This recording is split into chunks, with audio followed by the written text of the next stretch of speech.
अस्सलाम वालेकुम। Dave Chappelle एक अमेरिकन स्टैंड अप कॉमेडियन है जिसके नाम से आप वाकिफ़ होंगे, आप फेमिलियर होंगे क्योंकि बहुत बड़ा नाम है।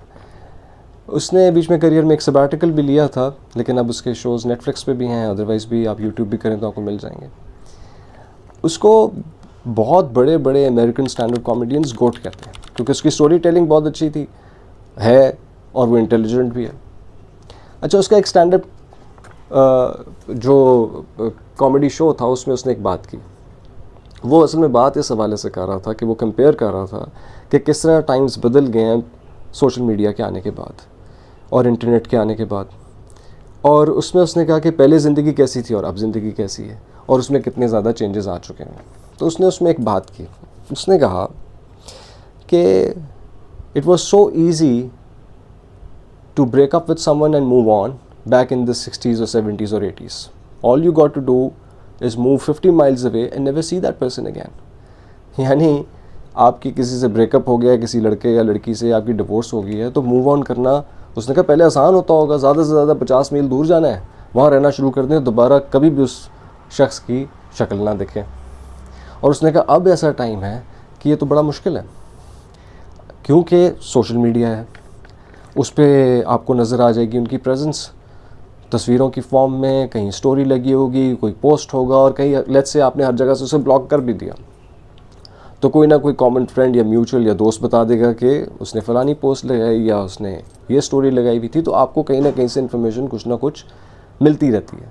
तो इसलिए आपके लिए मूव ऑन करना मुश्किल हो जाता। तो वो तो मजाक से भी कह रहा था और दिखा रहा था कि ज़िंदगी अब जो है वो सोशल मीडिया के बाद कितनी बदल गई है। अच्छा, ये बात मैंने आपसे क्यों शेयर की, इसको मैं कनेक्ट करूँगा towards the end of the video. एक थेरी है एक्यूमुलेशन थेरी। वो थेरी ये कहती है कि अगर एक इवेंट हो, मीडिया नहीं क्रिएट करता, एक इवेंट हो जाता है और मीडिया फिर उस इवेंट को कवर करता है और उसकी यूनिफॉर्म इंटरप्रिटेशन करता है, विद रेगुलर इंटरवल्स उसको ब्रॉडकास्ट करता है, और अगर ये करता रहे कुछ अरसे तक तो लोगों की सोच में एक बदलाव आ सकता है। यानी वो सोए हो सकते हैं, वो इन्फ्लुएंस हो सकते हैं, और उसमें उसने कहा जल्दी बदलाव आ जाएगा या जल्दी उनकी सोच इन्फ्लुएंस हो सकती है, बदल सकती है अगर लोगों को उस इवेंट के बारे में नॉलेज इतना ज़्यादा नहीं है, कम है। यानी एक वाक़या हुआ, मीडिया ने उसकी कवरेज शुरू की, मैस मीडिया ने, यानी सारे मीडियम्स ने उसकी कवरेज शुरू की, सारे मीडियम्स ने तकरीबन एक ही तरह का उसका तज्ज़िया किया, यानी कंक्लूजन्स या इंटरप्रिटेशन उसकी एक ही तरह की निकाली और उसे ब्रॉडकास्ट किया एक लंबे अरसे के लिए। तो आहिस्ता आहिस्ता लोग इन्फ्लुएंस हो जाते हैं और उस चीज़ को या मानना शुरू हो जाते हैं या उसके बारे में अवेयर होना शुरू हो जाते हैं। अब इसकी एग्जांपल्स क्या हैं? अब लेट्स से एग्जांपल है एक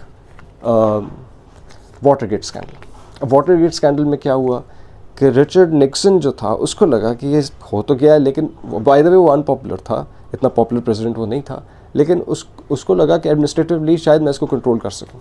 लेकिन फिर क्या हुआ, फिर सारे मीडियम्स ने वाटरगेट स्कैंडल को एक्सपोज किया, यानी उस पर मैगज़ीन्स में लिखा गया, अखबारों में लिखा गया, रेडियो पे शोज़ हुए, बाद में फिल्में बनी, डॉक्यूमेंट्रीज़ बनी, सारे मीडियम्स ने उसको कवर किया, रिपोर्टर्स ने रिलेंटलेस तरीके से रिपोर्टिंग की, और जब वो सिलसिला चलता रहा तो आहिस्ता आहिस्ता लोगों का पॉइंट ऑफ व्यू बदलना शुरू हो गया और रिचर्ड निक्सन अनपॉपुलर होने लग गया, और फिर वो इम्पीचमेंट फेस कर रहा था और उसने रिज़ाइन कर दिया। फिर क्या कॉमन बात क्या है कि सारे मीडियम्स उस इवेंट को कवर करें, उसकी एक ही इंटरप्रिटेशन करें और लंबे अरसे तक करना शुरू करें, तो उसके असरात होते हैं। शुरू में लोगों ने कहा कुछ हुआ होगा स्कैंडल, फिर देखा हर कोई बात कर रहा है तो फिर आप इन्वॉल्व हो जाते हो। जनरल परवेज़ मुशर्रफ, जब चीफ जस्टिस मूवमेंट शुरू हुई तो पहले जो प्रोटेस्ट हुआ शायद कोयटा में हुआ, शायद 50-60 लोग थे।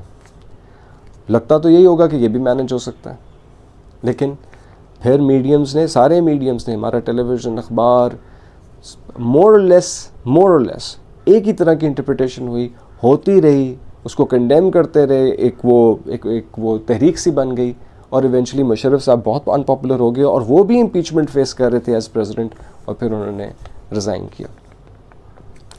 इसी तरह ये अफ्रीकन अमेरिकन्स रहे।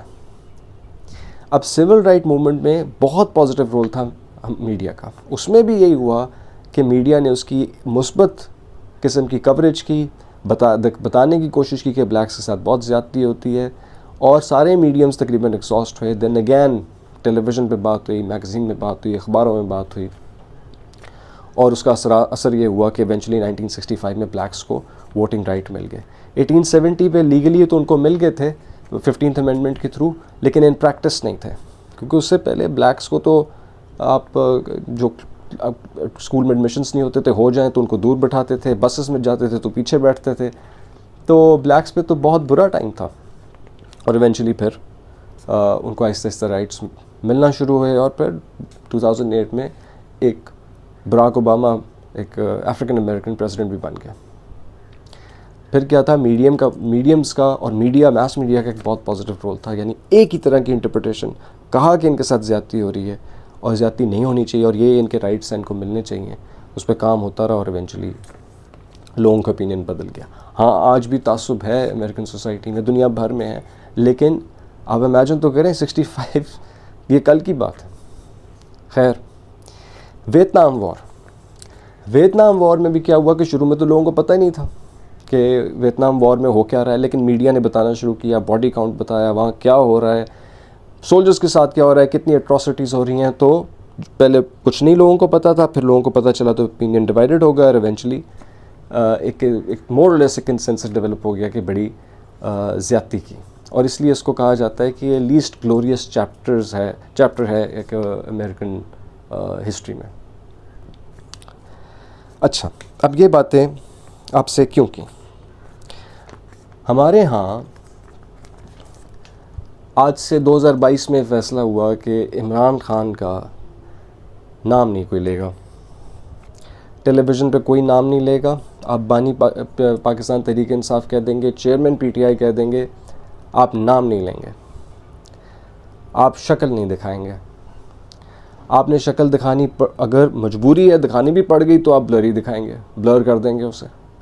हाल ये था कि वो ऑस्ट्रेलिया में कोई मैच हो रहा था, प्रॉबेबली ऑस्ट्रेलिया में मैच हो रहा था, वहाँ किसी लड़के ने, स्पेक्टेटर ने इमरान खान की या टी शर्ट पहनी हुई थी या उसका पोस्टर उठा लिया, तो पीटीवी ने जब जो ही वो विजुअल आया तो वहाँ इश्तिहार चला दिया कि नज़र ना आएंगे। लेकिन क्या वजह है कि आपने सारे मीडियम्स कंट्रोल भी कर लिए, यानी कहीं नज़र नहीं आएगा, ना नाम लिया जाएगा, ना जिक्र आएगा, फिर भी वो आप अचीव नहीं कर सके।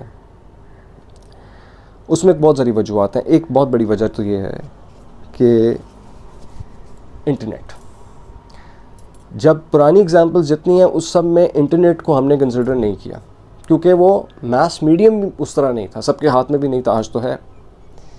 आपने सारे मीडियम्स कंट्रोल कर लिए, इंटरनेट नहीं हुआ। हाँ, आपने चैनल्स बैन किए, आपने ट्विटर को बैन किया, वो तो उठ गया है, लेकिन उससे कुछ अचीव ज़्यादा नहीं कर सके। हाँ, ये हो सकता था आप इंटरनेट, जो ज़ाहिर प्रैक्टिकल नहीं है कि आप internet completely as a medium बंद कर दें, 2-3 साल के लिए बंद रखें, लेकिन बाय द वे फिर भी वो अचीव नहीं होना था। लेकिन इंटरनेट की मौजूदगी में आपने अगर ये स्ट्रैटेजी रख के ये सोचा था कि लोग भूल जाएंगे या आहिस्ता आहिस्ता आगे चले जाएंगे, तो वो होना बहुत मुश्किल था। एक वजह तो ये। दूसरी वजह मेरे ख्याल में, और भी वजूहत होंगी, वो आदमी कोई 50 साल से ऊपर हो गए हैं, वो पब्लिक फिगर है, प्रॉब्ली 54 ईयर्स हो गए हैं कि वो पब्लिक फिगर है। यानी पहला आर्टिकल उसके बारे में अगर लिखा होगा तो इस बात को 53-54 ईयर्स गुजर चुके हैं, और इंग्लैंड में छपा। फिर वो पर्सनैलिटी भी ऐसी थी, करिस्मेटिक भी था, वो हाई क्लास सोशलाइट बन चुका था लंदन का, बहुत सारे सेलिब्रिटीज़ उसके दोस्त थे, तो उसके कवरेज बहुत ज़्यादा थी, यानी अखबारों में उसके बारे में लिखा जाता था, उसके इंटरव्यूज़ होते थे, इंटरनेशनल इंग्लिश न्यूज़ ऑर्गेनाइजेशंस में उसके इंटरव्यूज़ होते थे। तो उसकी जिनके साथ वो शोल्डर्स रब करता था वो लोग कौन थे, तो वो तो हमेशा मीडिया की नज़र में रहा। और आज भी आप जाके यूट्यूब पे देखें तो आपको कितने इंटरव्यूज़ उसके मिल जाएंगे जो बाहर हुए हैं। तो उसकी डिजिटल प्रेजेंस बहुत ज़्यादा है, यानी उसका डिजिटल फुटप्रिंट जो है वो 50 साल पहले से शुरू हो रहा है। तब डिजिटल नहीं था, लेकिन अब डिजिटल पे जा तो चुका है ना। यानी आप ढूंढना चाहें तो कोई अखबार में आर्टिकल उसके बारे में लिखा हो आज से 30-40 साल पहले, तो आप ढूंढ सकते हैं आर्काइव्स में जाके। सिमिलरली आप इंटरव्यूज़ देख सकते हैं यूट्यूब पे जाके इमरान खान के। तो उसका डिजिटल फुटप्रिंट बहुत लंबा है, और इंटरनेट आज एग्जिस्ट करता है। तो अगर आपने बाकी जगहों से उसको हटा भी दिया तो उसकी उसकी उसकी प्रेजेंस मीडिया पे इतनी ज़्यादा है कि आप उसको अवॉइड नहीं कर सकते। दूसरा, मतलब वो पर्सनैलिटी तो ऐसी थी ही, लेकिन उसका सीवी यहाँ ख़त्म नहीं होता। मतलब उसने वर्ल्ड कप जीता, शौकत खानम हॉस्पिटल, नमल यूनिवर्सिटी, फिर वो प्राइम मिनिस्टर बन गया, आज उसकी पॉपुलैरिटी आपके सामने है। ऐसे आदमी का ये एक्सपेक्ट कर लेना था कि हम उसका नाम नहीं दिखाएंगे या हम सारे मीडियम्स को कंट्रोल कर लेंगे तो हम कुछ हासिल कर सकेंगे, उसका तो कुछ फ़ायदा नहीं हुआ, शायद काउंटर प्रोडक्टिव था। और उसकी मेनली वजह इंटरनेट है और उसका प्रोफाइल है। अब जो मैंने आपको शुरू में वो डेव शपेल की बात बताई, उसने ये कहा था, जो मैं रिपीट कर रहा हूँ, कि बड़ा आसान होता होगा कई साल पहले या ज़्यादा 30-40 साल पहले कि आपका किसी से ब्रेकअप हो गया या आपकी डिवोर्स हो गई तो आपने ज़्यादा से ज़्यादा करना है, आपने कुछ मील दूर जाना है और आपको वो बंदा ज़िंदगी भर नज़र नहीं आएगा। ये आम ज़िंदगी के मतलब इंडिविजुअल्स के रिलेशनशिप को लेके उसने अपने शो में एक बात शेयर की। ये तो आम रिलेशनशिप्स हैं जिसमें मूव ऑन करना मुश्किल हो जाता है लोगों के लिए because of the internet and the social media. यहाँ तो फिर इमरान खान है जिसका डिजिटल प्रेजेंस बहुत ज़्यादा है और जिसको आप इंटरनेट पे ढूंढेंगे तो आराम से ढेर सारी इन्फॉर्मेशन मिल जाएगी और 4K इमेजेस मिलेंगे। Thank you.